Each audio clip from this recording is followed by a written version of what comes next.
Sugar తింటే మనకి sugar ఇంకా ఎక్కువైపోతుందేమో అని షుగరు స్వీటు అన్నీ మానేస్తాం కదా, అన్నీ మానేసి నోరు కట్టేస్తాం.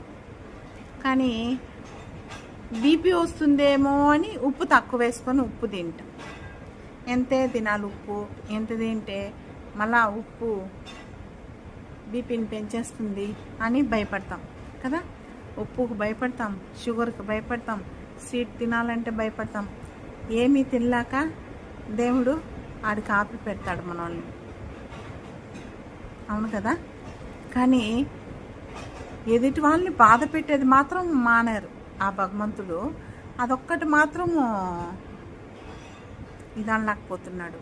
ఎదుటి వాళ్ళు ఏమనుకుంటారో, ఎదుటి వాళ్ళు మనం మాట్లాడితే ఎదుటి వాళ్ళని బాధ పెట్టకూడదని మాత్రం ఉండదు. ఎదుటి వాళ్ళని బాధ పెడితే ఆనందం పొందుతూ ఉంటారు, దాంట్లో ఏ రోగం రాదు కదా. ఎదుటి వాళ్ళని బాధ పెడితే వాళ్ళకి ఏ రోగం రాదు, వాళ్ళకి రోగాలన్నీ నయమైనట్టు ఎదుటి వాళ్ళని బాధ పెడతారు. అక్కడ ఏం ఆనందం వస్తుందో, ఎందుకు పొందుతారో నాకైతే తెలియదు. ఎదుటి వాళ్ళని ఎలా మాట్లాడాలనేసరి తెలియదు, మాట్లాడేస్తారు, అవునా కదా. ఈ మాట మాట్లాడేప్పుడు ఎదుటి వాళ్ళ మనసు నెప్పుకుంటుందే, బాధపడుతుందే అని ఆలోచివ్వరు. ప్రపంచం ఎందుకు ఇలా ఉందో ఏంటో. కానీ షుగర్ తింటే షుగర్ వస్తుందే, ఉప్పు తింటే బీపీ వస్తుందని భయపడతారు.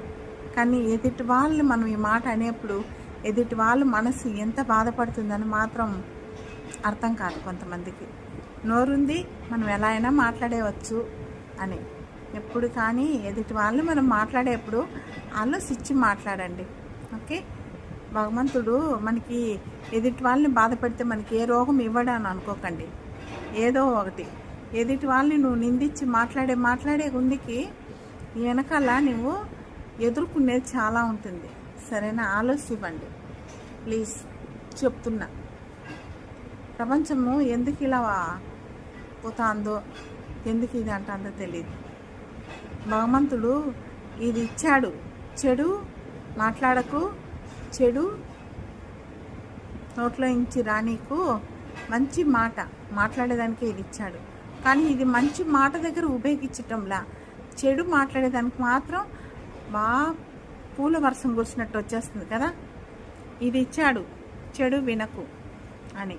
కానీ దీంతోనే చెడు వింటున్నాం కదా, చెడు వింటున్నాం, చెడు మాట్లాడేది వింటున్నాం, చెడు చూస్తూ కళ్ళతో